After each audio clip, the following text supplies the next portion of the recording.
Welcome, everyone, to the third annual Grad Futures Forum hosted by the Graduate School at Princeton University.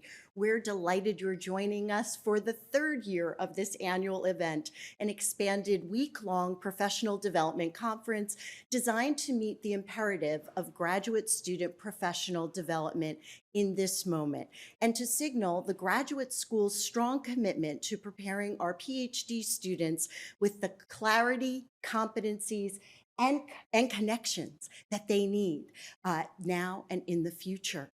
We are delighted to have a guest join us and an expert join us to discuss the strength of international scientists and scholars for professional success. When we brought the forum together, we really had a lens to the broader graduate student community, both at Princeton and around the country. And we know that so many international students are part of that community. Dr. Sonali Majumdar is Associate Director of Graduate Professional Development at the University of Virginia. She leads design, development, and implementation of PhD Plus, the university's professional development program to enable versatile PhDs who are deeply engaged with society's needs in every sector and field. She also leads the administrative team for the university's participation in the AAU's PhD Education Initiative. Nationally, she contributes to the field through the Graduate Career Consortium. This is a professional association for graduate student professional and career development practitioners. She serves as the social media chair for the Carpe Careers column for Inside Higher Ed. Please join me in welcoming Dr. Majumdar.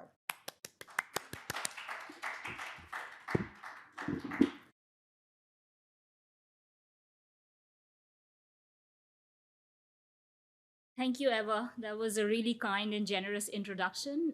Before I start my presentation, can you all hear me? Any thumbs up on the streaming or any way to let them know as well? Glad to be here at the Grad Futures Forum. I've been following this forum for 3 years now online through a lot of the streaming videos, and really excited to participate here and just even discuss some of the strengths of international scientists and scholars that we bring to higher ed and graduate education.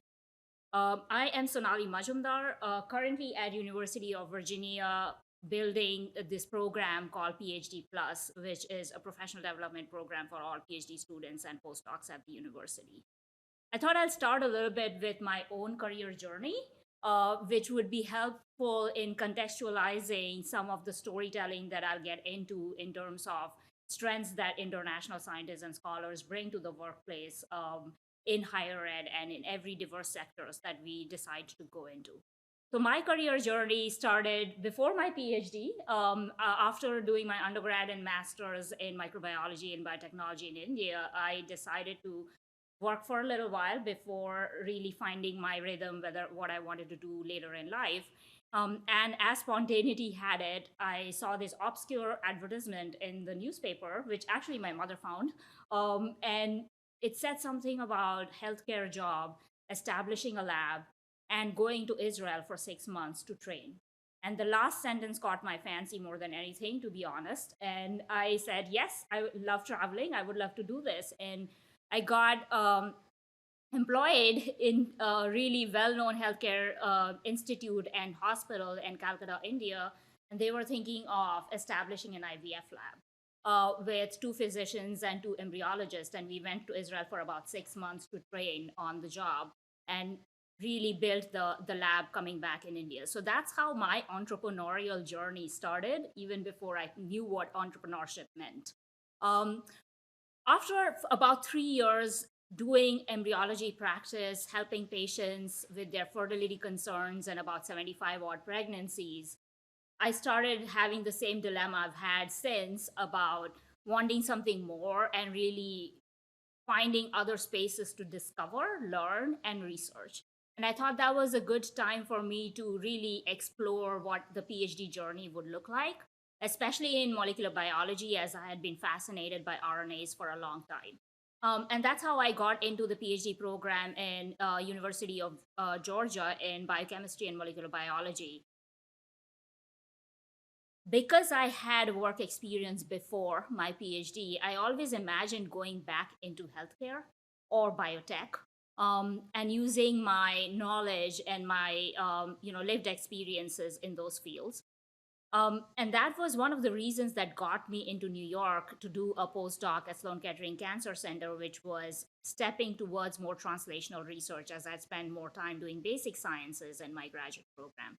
However, my experience in New York doing a lot of grassroots advocacy work and really enabling equitable access to professional development for all postdocs in New York really opened my understanding of the different kinds of careers one can go into by using some of their strengths and values and motivations.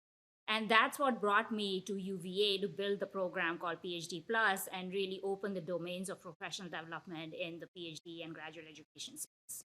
So that's my career journey. Through a lot of the different experiences I've had, and from what you might already appreciate in these three different profiles, that these are non-linear career paths that I've transitioned. In some ways I feel like on my third career path, which has taken me, because I love problem solving and learning new things, taken me into entrepreneurial corners in different sectors, first in healthcare, then in scientific research, and then in PhD professional development and higher ed administration. As you might imagine through these, through my own career journey and your own, there's one way to really think about looking back retrospectively and seeing what your diverse, evolving motivations and interests are. Over time, my interests have gone from just learning more, problem solving, and then like redefining myself constantly and finding comfort with that. That could have been in a clinical entrepreneurship space, then as an international researcher, and now as a higher ed admin educator. Over the last 10 to 15 years, one of the identities that has stuck with me very strongly is becoming an international PhD student, postdoc, and now practitioner. Um, and that's the focus of today's talk, in really thinking about the representation and voice we build and bring to our workplaces, whether it's in higher ed, in public or private sector, as international professionals. First of all, what are they? And how can we broaden the domains of our strengths and experiences in communicating as well as representing our voices in all of these different professional spaces? I am one of many international students and postdocs who have done research in the United States. This is a graph just showing some of the data that's available to us through some initiatives by National Science Foundation, where they curate the number of PhDs on temporary visa in their first year of enrollment from 2001 to 2017. And as you can see, based on different disciplines, it has gone from about 39% to 46% of students in different science and engineering domains who are international and foreign born. Um, Mostly in engineering fields and natural sciences fields, but growing number in social and behavioral sciences and humanities as well. However, what is the popular narrative that we hear about international students and scholars and scientists? And, it's just what you hear about all immigrants. We get the job done, some flavor of that. But, that's great and it's affirming. But at the same time, the real sort of strength lies and the creativity lies in the bold choices we make through our lives, in our professions, in our work. And those are not represented in our stories. That I really hope I can at least start the discourse on through this presentation. So this is something that I have been thinking with some of my friends from postdoc who are also from different countries, of really the balance between circumstances and the choices we make within and beyond those circumstances, and the rich stories and lives we live. How can we really talk more about that? How can we really represent the whole gamut of what makes international professionals, scientists, and scholars? So first recommendation to all of my, international scientists and scholars in the audience is, let us own our narratives and celebrate ourselves holistically, our rich lives, our bold decisions, our multifaceted dreams and motivations, as well as how we decide to give them shape. Um, Also, because lived experiences and bold choices of international scientists and scholars really do reflect diverse strengths and competencies that we bring to the workforce. And that's what I'll be talking a little bit more about through my presentation. First of all, why does it matter?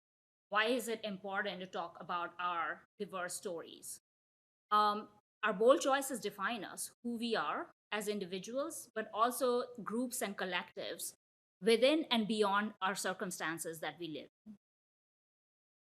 Our varied identities, our visa status, our cultural backgrounds, socioeconomic backgrounds add complex nuances to the international lived experiences. This is important to not just to identify and acknowledge, but also to communicate to your colleagues, to your advisors, so they can guide you in a manner that is most relevant for you. Because unless and until you really let people know what are some of the distinct challenges that face you and your peers, you can't really expect customized advising and mentorship. It goes both ways, and we've heard a lot in grad futures about mentorship. um, we have to take responsibility ourselves as internationals to help each other, but also help our advisors help us. If you remember one thing from this presentation, remember that we are more than our expertise and domain knowledge. We are far, far more than our expertise and domain knowledge. It's the outlook that we bring, it's the perspective that we bring, it's the choices and creativity that we bring to our domain knowledge is what makes it true. Also, we bring diverse voices and global outlooks and contexts to our work and our professional environments, especially in today's knowledge economy where things are global. We are globally connected. There's a global workforce. Bringing that context from different global centers is really important to professional success in different kinds of sectors. So, also really identify your strengths and see how you can really help your environment in that aspect. Finally, when we celebrate individually our own choices and lived experiences, we do a little bit of self reflection in identifying our strengths, our competencies, and also that helps us expanding our imagination in the possibilities that surround us so that we don't limit ourselves and our imaginations in perceived possibilities and domains and realms. So, this exercise of really knowing your strengths would help you imagine different kinds of futures that you may not have thought about. And finally, from a professional development point of view, no matter what you decide to do with your training, your education, your motivations, there are some broad areas of competencies that the graduate futures really has categorized in some of these areas like career management, communication, critical and innovative thinking, equity inclusion, leadership and collaboration, as well as deafness with technology and development. And these competency areas are broadly recognized, whether it's the World Economic Forum or the NACE or National Postdoc Association, as some durable skills and competencies that are applicable to broad areas of work, and that have a longer shelf life, which will remain relevant and applicable as you chart your career. And so, really thinking about how you can use storytelling of your lived experiences, not just your domain knowledge and your scientific or scholarship expertise, on communicating and identifying that you have these strengths and you bring them in a different manner and lens to your professional environment. Again, repeating that your lived experiences and choices you make in life also reflect your diverse strengths and competencies, which are highly desired for professional success in a different kinds of work. And that's something that I realized in a specific moment of my own life, which I'd like to share with you. And hopefully, through different aspects of my own lived experience, I would give you some glimpses of ways that you can start reflecting on your own lived experiences and start sharing these stories with your peers, with your advisors, with your alums, as well as potential employers. So this was during graduate school. I was part of the Biochemistry Grad Student Association, And as a department, we were organizing the RNA symposium. Um, and we invited a lot of speakers. One of the a keynote speaker was someone I really admired, and I invited, and they accepted our invitation. And so this was during the dinner that the student organizers hosted with all guest speakers and keynote speakers. And I was sitting across the keynote speaker, and at some point he asked us, like, what got you into this research? And I don't even remember how we got to that moment where I just said something about, my parents, as a lot of Indian parents, when they see some tendency for someone to be scientifically inclined, they always think you should go into medicine. You'll be a really good, physician. And so I tried to explore not necessarily sincerely explore. I did sit down and take the entrance test to get into medical school, which is the equivalent of MCAT in India, to appease my parents. But I single mindedly really wanted to do research and explore my molecular biology eventually. But because they asked me to sit down for the test, but didn't necessarily ask me to share the results, I hid my identifier ID. To this date, I don't know if I got into any medical school because that was not important in my brain. And of course, my parents don't know that either. And so I shared that story where I thought it was funny for a dinner conversation. And the keynote speaker told me, you know what? You are somewhat of a rebel. You showed determination, initiative, and courage in that one moment in your life that has taken you where you have come here. And I never thought of it that way. At the close of the dinner, he spoke to me and invited me to apply for a postdoc position if I was looking for one. And that really opened my eyes up. This really luminary scientist who has not seen my CV, just to that one moment of storytelling, to think that there was something in me that he would like to know more about. And so that moment really made me feel that there are a lot of these interesting aspects in our lived experiences that might be attractive to our employers and to our colleagues. And so that's what I want to elaborate through some of the other competencies that we talk about in our workplaces and how our lived experiences amplify those. Let's get to culture intelligence first. This is a competency that's highly relevant in the workplace right now because we are thinking very broadly about inclusion of diverse backgrounds of people, diverse perspectives of people, which would really require us to learn from different perspectives, but also have the intelligence and diplomacy to navigate different cultures. As international folks, we navigate different cultures all the time. I grew up in India and I lived in three different cities, two of which I wasn't a native in. And so I had to learn about the predominant norms and cultures in the cities that I lived in my country of origin, where I was kind of considered an outsider. So once, for one, was comfortable with the outsider status, even in my own country. And that extended with the different countries I've moved to. Second, it gave me the sense that I had to always kind of observe first, learn what people were really focusing on, what the norms was, expectations was, and the humility to learn and not presume and be entitled to anything is something that I bring to all of my environments, including my workspaces. And this is something I'm sure that is not unique to my lived experience, but to a lot of international people's lived experiences. And so when you are thinking of different cultures, also think about professional culture. Now I have navigated three sectors in healthcare, in scientific research, as well as in higher administration in two different countries. But I use the same parameters of observing, of learning from people, bringing my perspective and voice in the conversation, and collectively understanding what kind of culture we want to represent and work. And that is the essence of culture intelligence. And so hopefully this you will take a little bit of time in your lives to think about what are ways that you have identified navigating a culture and not assimilating as such, but keeping your identities and letting your identities shape the culture that you belong in. The next competency I want to highlight is communication, especially nimble and versatile communication that is absolutely required for us as scholars and scientists, but also as professionals in every field. where we are able to communicate in diverse forms based on the audiences that we are talking. Again, lot like other internationals, I'm multilingual. I can speak three languages very fluently, read and write them. Three Indian languages, but also because I've lived in two or three different cities, I've picked up regional languages so that I can navigate everyday life in those cities. I realized at some point of my life, especially when I went to Israel, that that gave me the capacity to pick up and drop languages very quickly.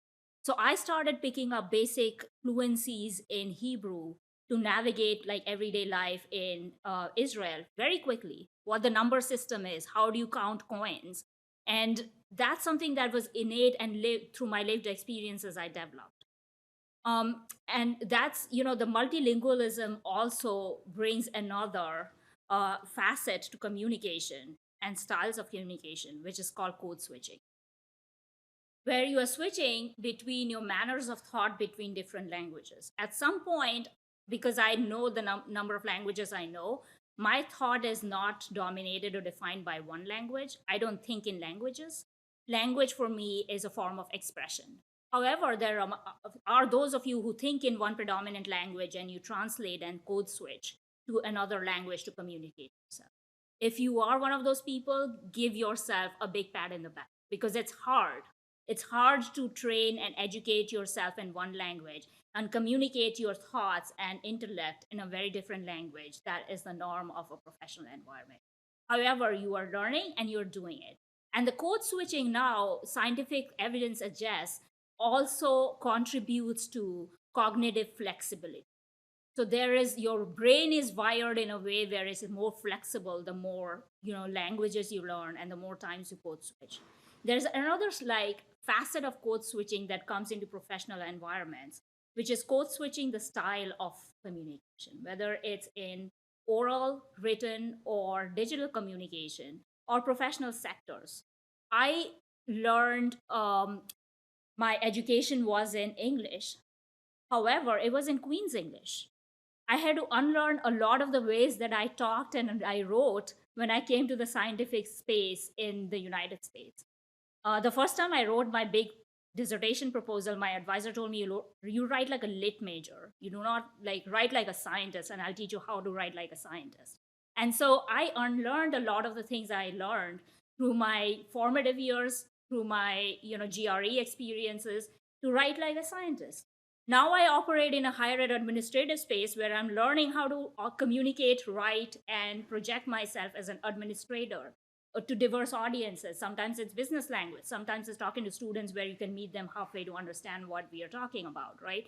But that code switching that I've worked with and that I grew up with, where I could like really switch between different languages and forms of thought, has really helped me navigate different kinds of communication styles in different professional sectors.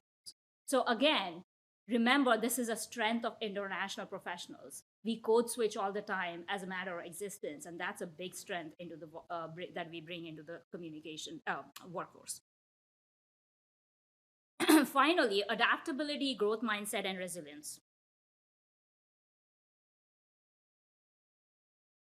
Through all of the examples I gave on cultural intelligence, communication, we have redefined ourselves.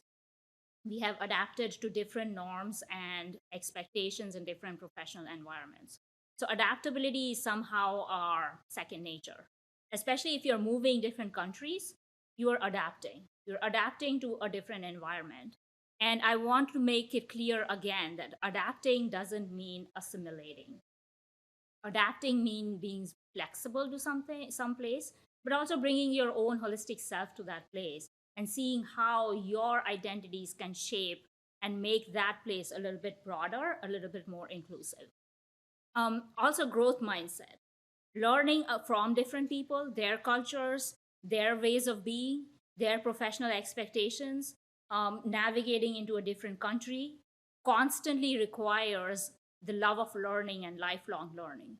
So the idea of growth mindset, that talent is not fixed, that you can, learn and grow through really, knowledge as well as support of others, and adapt a mindset where you can move towards expertise is something that you live with in your lived experiences. So highlight the growth mindset of international professionals. And finally, resilience, which I feel like our existence in a country, unfortunately, with restricted immigration climate, with travel restrictions, with no social support system, is an act of resilience every day, right? If we are bringing our joys, our failures, our successes, our whole selves to our work and our lives, and in such circumstances, we are an embodiment of resilience. So let's talk about our stories and how we adapt into our growth mindset and resilience. One quick quibble here. I feel like, driving on the other side of the road is one of the biggest adaptability my brain has to shift with. And I've, conquered that. I could talk about that for 20 minutes, but that's not the focus of today's presentation. So yeah, I mean, that's one example, nifty example that I'll give you about adaptability and growth mindset. But also thinking about coming to a new country, how financial systems work, the whole idea of credit scores. I could go on, but we all kind of learn and we, navigate those environments, but also succeed in those environments. So think of all the examples where you've quickly learned what are some of the expectations and how to thrive in those environments. Finally, I cannot let this presentation wrap before acknowledging the elephant in the room, which is immigration. We talk about career diversity. However, it's hard for international scientists and scholars to think about how to really apply a lot of their skills and experiences in multiple and range of career paths, especially when the immigration system isn't specifically built to entertain that.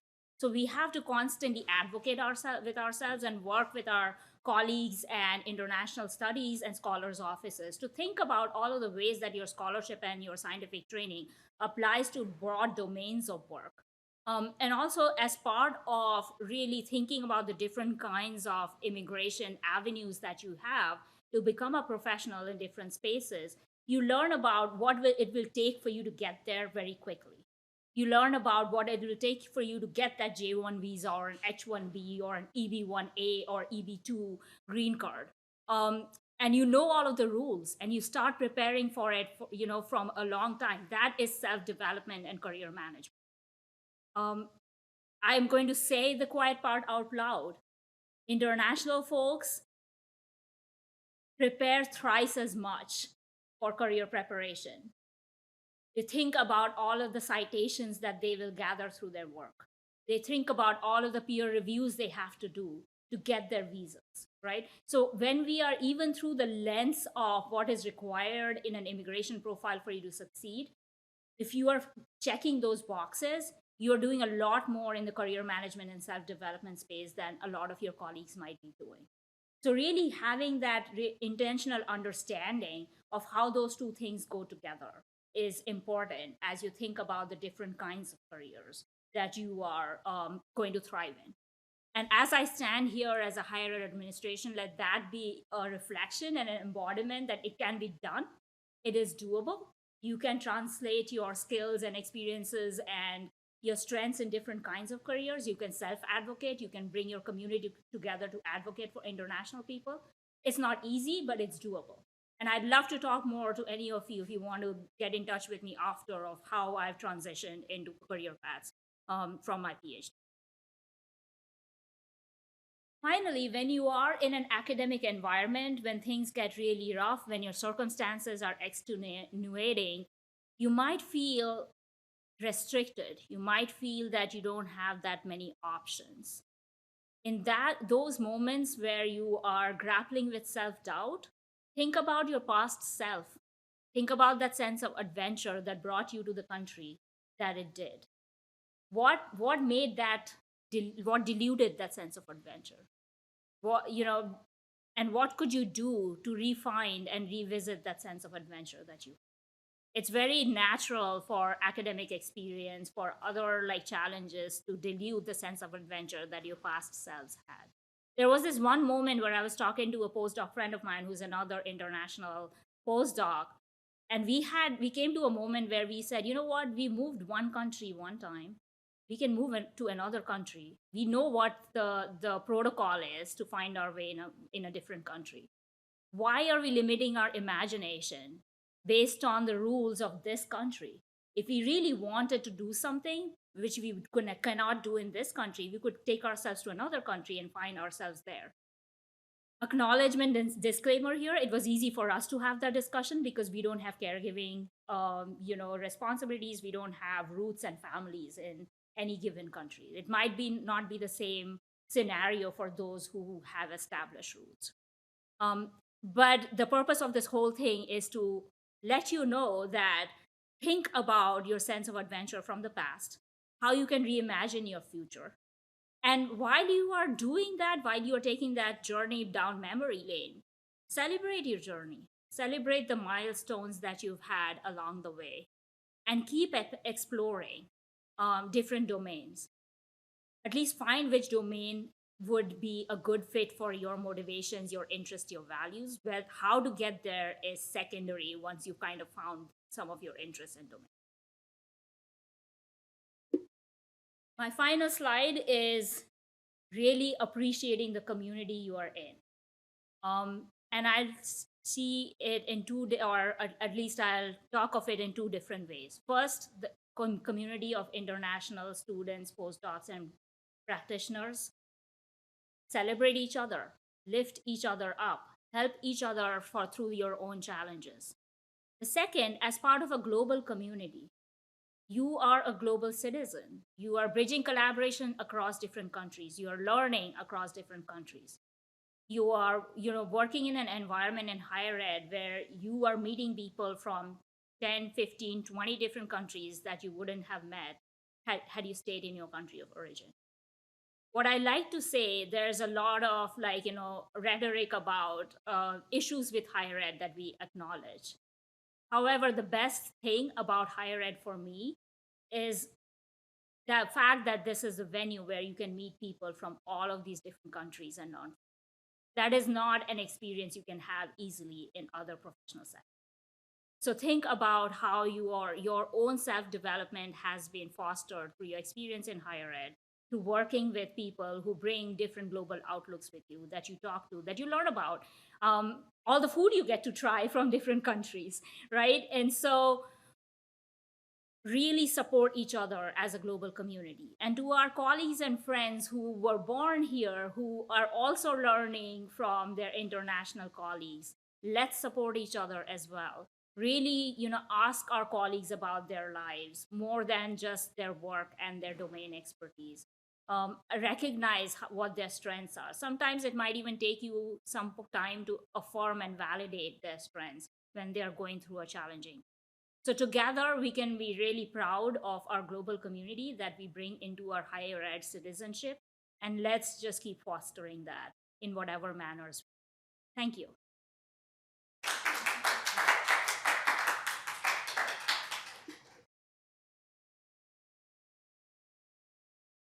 I would like to open the floor for questions from the live audience here and from our virtual viewing audience as well.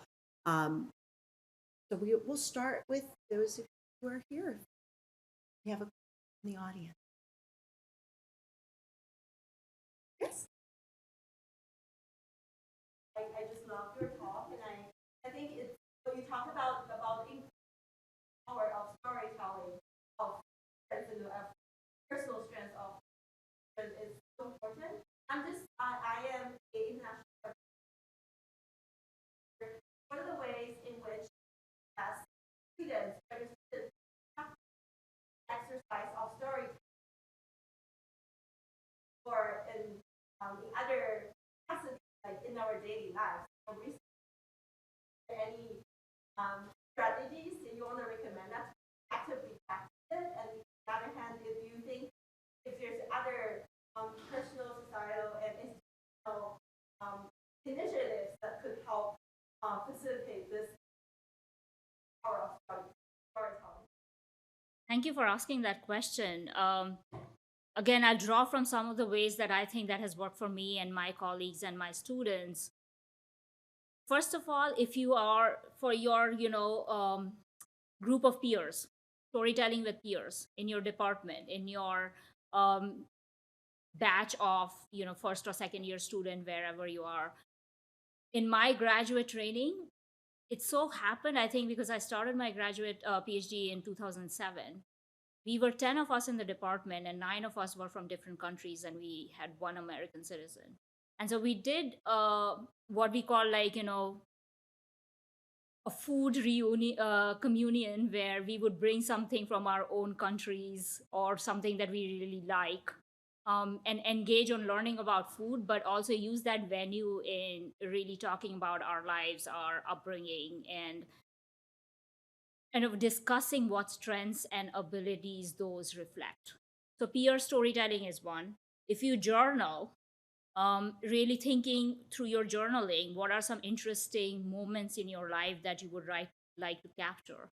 And also discussing with your friends and advisor what are some of the facets of competencies those come out from there. In terms of institutionally, professional development is one of the biggest spaces which helps you build through research communication and storytelling and community engagement practices, a lot of venues and opportunity to tell your stories.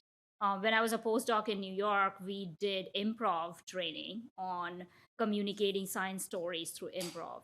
And there was an aspect of it that has now become part of caveat sciences, where they talk about how our diverse identities and lived experiences shape our scientific practice and who we call as a scientist, right? So those are opportunities like that. Through the Graduate Career Consortium, I've now created a community of practice for international scholars and students. That's something that I would really recommend a lot of universities to do, to create a venue for at least our international colleagues to tell their stories, and for everyone to listen and appreciate and have a discourse around them. And then like regular social activities like happy hours, the amount of postdoc happy hours I've gone into, where I've heard fascinating stories about around the world and talked about how we share a lot of the facets from countries from Greece and India, right? And so those were a lot of my learning moments, just the spontaneous interactions and social activities.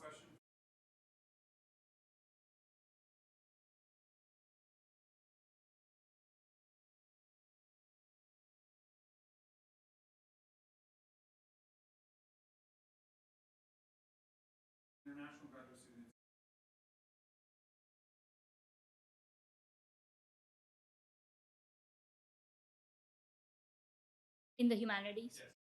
Yes. I think in terms of support networks, it could be within the institution itself. And those were some of the examples that I gave, in terms of creating infrastructure where you could talk to other peers from across the university, learn about your shared experiences, talk to your colleagues, faculty members who have gone through so much and that you are going through right now at a different time, but a lot of them might be shared. So bringing all international citizens of the university together at different venues. Professional societies could do that, where we can do this nationally, where there could be a forum in ACLS or MLA about international scholars in the United States. Um, or Society for Neuroscience, for example, where it is a way for international scientists to talk about what are some of the challenges, but how to support each other and professionals in those fields to support you. And again, the alumni network, there could also be a chapter in the alumni network on international alumni within the United States, but globally. Where have they gone after their PhD? What are they doing with their scholarship and their scientific research? And so those are some ways to at least connect and bring in support network that I would like.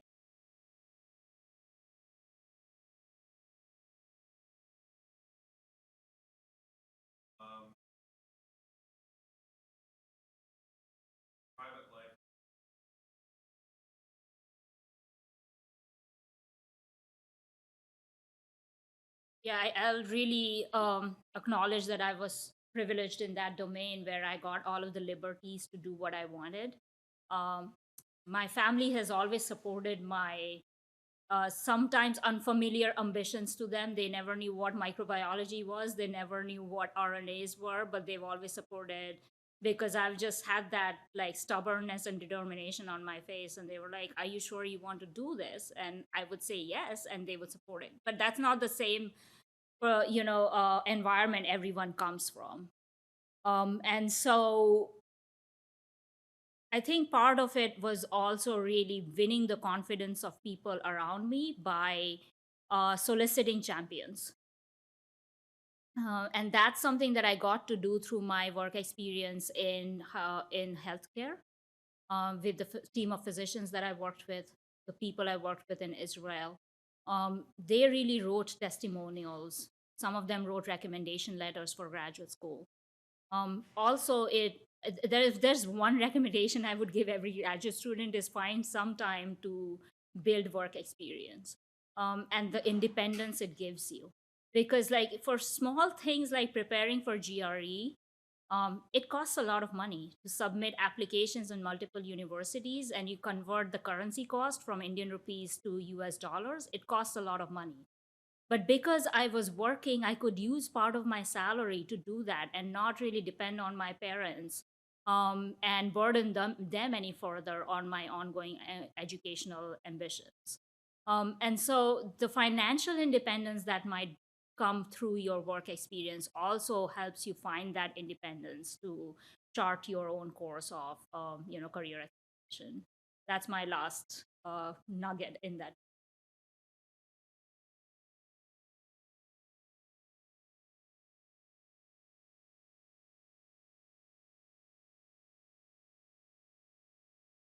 Thank you much Thank you. for this amazing presentation. This small gift on Oh, behalf of the graduate school thank that you. we hope you will take with you and enjoy. I also sincerely appreciate that you're sharing so candidly your lived experience. Of course, you have deep expertise on the topic, but sharing your personal story somehow helps to really connect with the international community, right? This is such a more personal experience. So we do encourage members of the audience, both here in person at Princeton and those watching us virtually. If you do have additional questions, please do forward them and we will be sure to pass those along. Um, James, did you have another? I'll take it. Okay, well, look at that.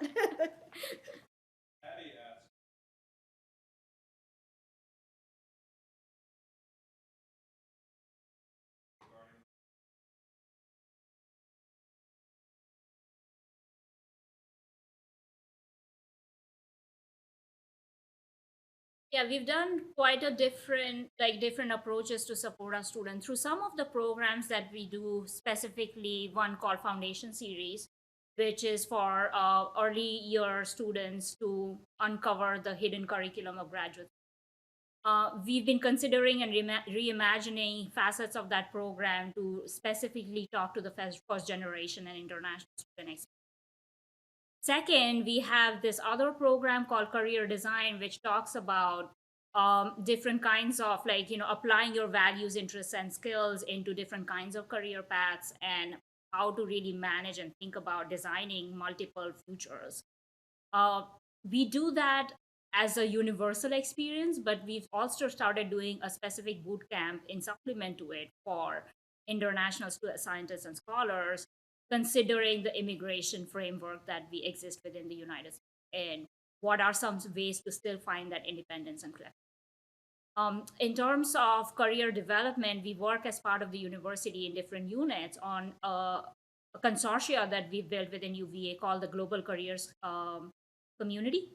And that's career development offices, international studies offices, as well as overseas offices of UVA, like UVA China, UVA India, who get together to think about global careers.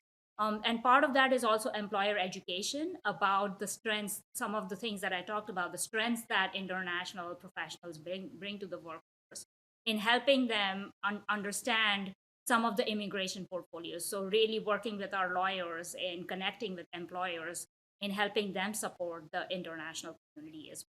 So there's multifaceted ways of supporting our students through supporting them, supporting their advisors, and supporting the potential employers that Thank you again. Thank you Thank for you, being so Eva. gracious. With multiple questions, but most of all, helping us to think through ways we can even extend further the support that we provide to our international graduate students here at Princeton and at the many other institutions that have been watching your presentation today. I think you have given us many ideas, perhaps some new, fresh ideas and perspectives that we can continue to think about. And I do also sincerely appreciate the fact that building community and the power of the global community really connects to our global community of alums at every university.